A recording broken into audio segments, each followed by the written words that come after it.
네, 세계를 만나는 시간 나우 함께하고 계십니다. 지금 시각 10시 43분 12초 막 지나고 있고요.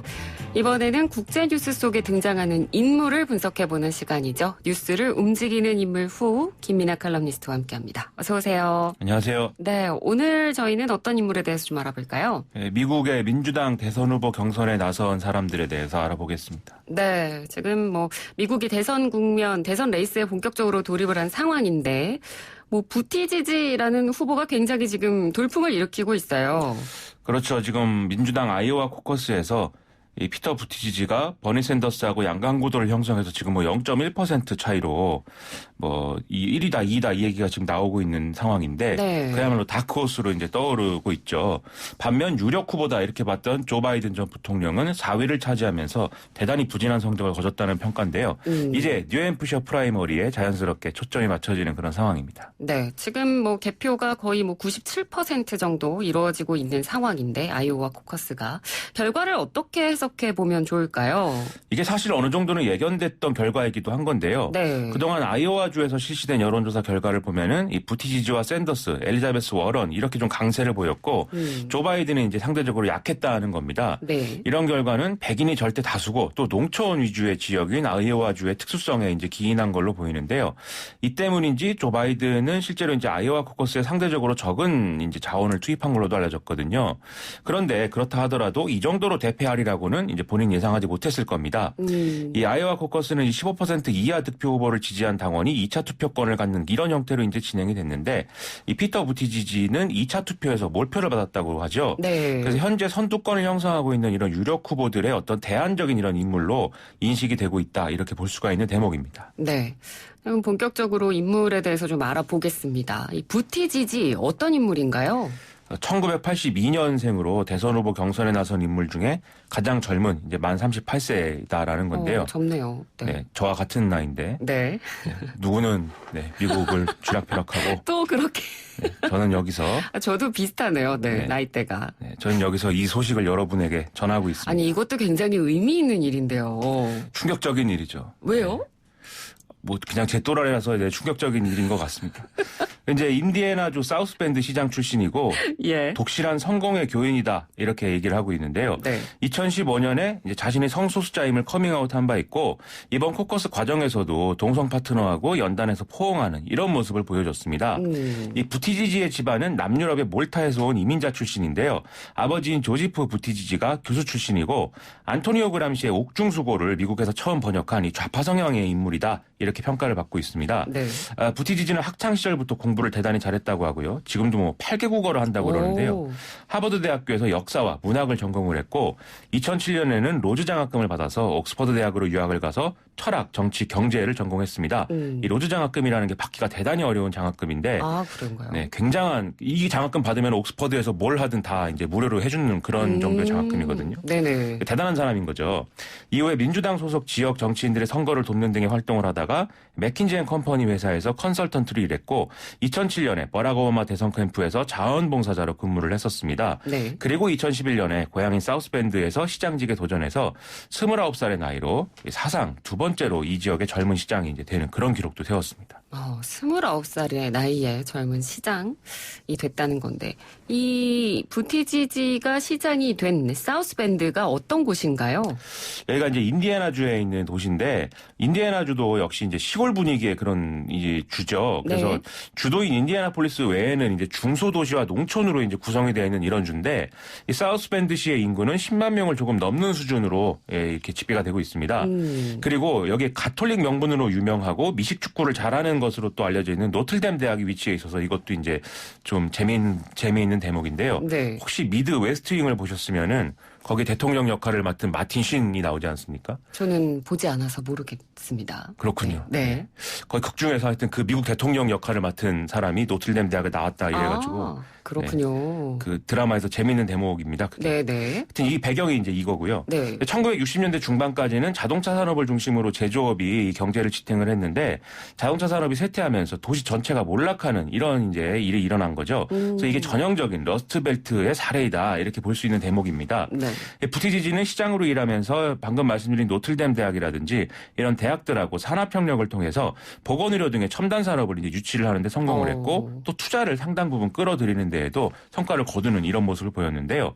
그리고 이제 여러 가지 빈집이라든지 빈 공장 부지 이런 것들에 대해서 좀 일종의 재생 이런 것들을 실시를 했고 또 재정 건전화를 위해서 시가 갖고 있는 어떤 부동산을 처분한다든지 이런 정책을 통해서 성공적인 사례를 만들었다라는 평가를 그동안 받아왔습니다. 그래서 이 성과로 사우스밴드시는 이건 2015년부터 인구가 조금씩 늘고 있는 상황이라고 합니다. 네. 이런 성공적인 사례가 있고 시장으로서의 워낙 역할을 잘했기 때문에 러스트벨트 여론에 강점이 있는 인물이라고 볼 수 있겠네요. 그렇죠. 이 인디애나주가 이제 그런 이제 분위기인 건데 네. 대표적으로 마이크 펜스 부통령이 원래 이제 인디애나 주지사였죠. 그래서 부티지지가 커밍아웃을 하게 된 것도 2015년에 마이크 펜스가 이제 성소수자에 대한 차별적인 정책 이런 것들을 밀어붙인 것에 반대하면서 생긴 일이다라고도 볼 수 있는 건데요. 네. 어쨌든 이런 지역에서 성과를 낸 민주당 인물이기 때문에 좀 비슷한 어떤 상황에 처해 있는 지역의 유권자들, 즉 러스트벨트의 백인들에게 상당히 어필할 만한 그런 요소를 갖고 있는 후보이다. 이렇게 볼 수가 있겠습니다. 그리고 부티지지는 시장 재임 도중인 2014년에 7개월 동안 아프가니스탄에서 이제 정보 장교로 근무한 이런 독특한 이력도 갖고 있는데요. 즉 능력 있는 엘리트이면서 또 자기 책임을 다하는 이런 신선한 어떤 정치인이라는 이미지 이런 것들이 이제 부티지지의 최대의 강점이다라는 것이죠. 그래서 이런 모습들이 아이오와 코커스 결과에 결정적인 영향을 좀 미쳤을 것 같습니다. 네. 이력들을 쭉 보니까 근거 없는 돌풍은 아니었다는 생각이 드는데요. 그런데 이 러스트벨트에 대한 호소력은 버니 샌더스 후보도 좀 강점을 갖고 있지 않나요? 그렇죠. 이제 2016년 대선에서도 확인이 됐듯이 버니 샌더스의 주요 지지층은 백인 노동자 계층이라는 것이죠. 네. 그래서 이런 점에서 보면 부티지지하고 지지층이 일부 겹친다 이렇게 볼 수 있는 부분도 있는데요. 다만 버니 샌더스는 미국 정치에서 지금 가장 왼쪽에 있다고 볼 만한 그런 정책들을 주장하고 있는 거 아니겠습니까? 네. 뭐 우리로 따지면 최저임금의 어떤 대폭 이제 상향이라든지 그다음에 의료보험 제도의 어떤 큰 어떤 발달 그력을 통해서 적용 대상을 크게 늘린다든지 네. 뭐 이런 걸 얘기하고 있는데 부티지지는 정책적으로는 지금 중도파 후보로 분류되고 있는 상황이거든요. 따라서 이제 블루 칼라보다는 화이트 칼라 그리고 엘리트들의 지지를 지금 얻고 있다. 그렇게 볼 수가 있어서 네. 버니 샌더스보다는 같은 중도파로 분류되는 조 바이든하고 지금 지지층이 겹치는 부분이 있다. 이렇게도 봐야 됩니다. 그래서 아이오와 코커스의 결과는 조 바이든을 포함한 이 중도파 후보 지지자들이 부티지지를 선택한 그런 결과로도 볼 수가 있다는 거죠. 네. 그러면 이번에는 이제 조 바이든 후보랑 놓고 봤을 때 당원들이 조 바이든의 대안으로 부티지지를 선택을 했다면 그 이유는 뭐라고 볼 수 있을까요? 이게 이제 바이든이 갖고 있지 못한 것을 부티지지가 갖고 있다는 점에 이제 주목을 했을 거다라는 건데요. 네. 가장 큰 거는 앞서 말씀드린 이제 정치적 신선함이죠. 젊고 그다음에 중앙 정치 무대 경력이 없다는 게 강점으로 작용했을 거다 이런 건데 지금 조 바이든의 경우에는 1942년생으로 만 77세거든요. 그러니까 이런 어떤 그 점은 사실 약점일 수 있는데 이거를 또 강점으로 얘기를 하기 위해서 자신의 어떤 경험 그리고 관록 특히 이제 외교 정책을 다뤄본 경험 이런 것들을 지금 내세우고 있습니다. 그러면서 조 바이든은 부티지지를 10만 명 이상의 인구를 가진 도시를 다뤄본 일이 없는 이런 초보 정치인이다. 이런 식으로 평가를 해왔는데요. 네. 최소한 아이오와에서는 이런 논리가 전혀 먹히지 않았다는 점이 이제 증명이 된 것이죠. 이렇다 보니까 오히려 버니 샌더스나 엘리자베스 워런 등의 좌파 후보를 막기 위해서는 바이든보다는 지금 부티지지가 유리한 거 아니냐 이런 여론이 이제 중도파 지지자들 사이에 형성된 측면이 있다는 건데요. 네. 오히려 그래서 바이든은 최근 국면에서 또 어려움을 겪는 상태였기 때문에 이게 이제 이런 여론의 또 한 축으로 작용했다 이렇게 볼 수가 있겠습니다. 네. 그러니까 방금 언급해 주신 그 최근 국면이라는 건 우크라이나 스캔들 그리고 그거 관련한 대통령 탄핵 국면 이 부분을 말씀을 하시는 거겠죠? 그렇죠. 트럼프 대통령이 바이든 부통령을 이제 우크라이나 스캔들로 끌어들이면서 이 조 바이든 지지세는 크게 하락을 했었는데요. 네. 만약 민주당이 탄핵 카드를 쓰지 않았으면은 바이든은 거의 회생이 어려웠을 거다라는 평가도 있습니다. 그나마 이제 탄핵 국면이 되면서 지지층이 단결을 하면서 지지율이 일부 복구가 된 건데 지금 또 탄핵이 상원에서 최종 부결된 거 아니겠습니까? 네. 그래서 앞으로 이게 어떤 영향을 줄지 이것도 지금 알 수가 없는 그런 상황이죠. 하지만 부티지지는 이런 여러모로 곤란한 정치적 스캔들로부터 자유롭다라는 강점이 있다는 얘기였습니다. 그러네요. 뭐 어쨌든 이번 아이오와 코커스 결과가 이 조 바이든 후보에게는 정치적 위기가 될 수밖에 없는 상황인 것 같습니다. 지금까지 이 바이든은 자신이 트럼프를 이길 수 있는 적임자다 이렇게 주장을 해왔는데 네. 흑인 유권자들이 지금 오바마 정권에서 부통령을 역임했던 이력 때문에 조직적으로 이제 바이든을 지지하고 있는 상황이거든요. 여기다가 트럼프를 지지하는 러스트벨트의 백인 노동자들로 득표력을 확산시킬 수 있는 유일한 후보가 자신이다 이런 논리였는데요. 하지만 아이오와 코커스 결과는 오히려 바이든 카드는 러스트벨트에서 먹히지 않을 수 있다. 이 점을 이제 드러낸 것이라고 볼 수가 있는 것이죠. 네. 그래서 많은 흑인 유권자들이 이 바이든 카드를 포기하고 당선 가능성이 있는 후보로 전략 투표를 하게 될 경우에는 뭐 바이든 카드는 완전히 이제 몰락하게 되는 그런 상황이 되는데요. 그래서 원래 바이든은 뭐 러닝메이트로 좀 확장성을 기할 수 있는 어떤 공화당원이라든지 이런 사람도 검토할 수 있다. 이런 얘기도 해오던 입장이었는데 아이오와 코커스 이후에는 흑인 러닝메이트를 언급하고 있는 그런 상황입니다. 네. 즉 주요 지지층부터 다지자는 전략인 건데 이번에 상당히 강한 타격을 받았다는 방증이기도 한 것이죠. 또 바이든은 대통령이 될 준비가 된 사람을 러닝메이트로 선택하겠다는 언급도 하고 있는데요.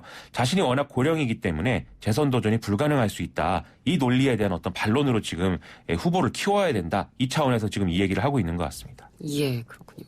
그러니까 아이오와 코커스 이제 결과를 중심으로 저희가 이 후보들에 대해서 한번 분석을 해봤는데 이제 다음 수순으로 넘어가서 좀 다음 상황을 지켜봐야 될 것 같습니다. 다음이 이제 뉴햄프셔 프라이머리가 이제 곧 예정이 돼 있는데 여기서의 결과도 이제 굉장히 중요해질 것 같아요. 그렇죠. 그래서 이제 바이든 캠프는 뉴햄프셔에 거의 우리 돈으로 10억 원이 넘는 금액을 이제 투입을 한다. 이 계획이라는 보도가 나오고 있는데요. 네. 이 뉴햄프셔 프라이머리에서 바이든이 기사회생을 하면 유색인 유권자 수가 많은 사우스캐롤라이나에서도 좋은 성적을 이어갈 수가 있고 그러면 그 다음에 이제 그 다음 관문이라고 볼 수 있는 슈퍼 화요일 여러 주에서 이 경선이 열리는 여기서 이제 성과를 또 기대해 볼 수가 있게 됩니다.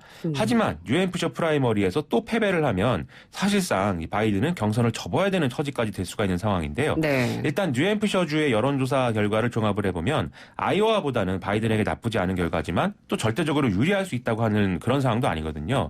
그래서 이제 뉴햄프셔에 사활을 걸 수밖에 없는 건데 좋게 보면 이제 민주당 경선의 흥행으로 갈 수가 있는 것이고 나쁘게 보면 과열 양상으로 인한 새로운 분열을 또 맞이할 수도 있는 이런 상황인 겁니다. 2016년 때를 되돌아보면 경선 이후에 후유증이 극복이 잘 안 됐었는데요. 그러니까 이번에는 어떨까요? 지금 구도가 이제 2016년에 힐러리 클린턴 대 버니 샌더스 이 구도에서 크게 변했다고 볼 수가 없어서 같은 문제가 지금도 있는 건데요. 네. 당시 힐러리 클린턴은 중도적 정책과 여성 대통령이라는 진보적인 구호 그리고 흑인들의 조직적 지지 이걸 다 조합하는 데 성공을 했었던 것이죠. 하지만 정치적으로 좀 극단적인 진보 성향을 보이는 버니 샌더스 지지자들이 힐러리 클린턴을 지지를 안 해서 이제 패배했다. 이런 평가가 있는 건데요. 네. 이번에는 힐러리 클린턴이 가졌던 앞서 장점을 부티지지와 바이든이 나눠 갖고 있는 이런 형국이라고 볼 수 있는데 그렇죠. 또 부티지지는 힐러리만큼 흑인 유권자들에 대한 지지를 확보하지 못하고 있고 바이든은 힐러리만큼의 상징성을 획득하지 못하고 있다. 이런 상황인 겁니다. 여기다가 샌더스 지지자들은 2016년이나 지금이나 비슷한 태도여서 이번에 아이오와 코커스 결과에 대해서도 부정선거가 의심된다면서 과열 분위기를 만들고 그렇죠. 있는 거거든요. 네. 그래서 2016년에 학습 효과가 있어서 이번에는 분열하지 말자 이런 얘기를 하는 것도 사실이지만 지금 민주당 전국의 의장이 검표 재확인을 요구하는 상황도 이것의 연장선상이 있기 때문에 과연 이게 회복이 되겠는가 이 점에 주목을 해서 앞으로의 흐름을 봐야 되겠습니다. 네, 알겠습니다. 오늘 말씀 잘 들었습니다. 고맙습니다. 고맙습니다. 네, 지금까지 김민아 칼럼니스트였습니다.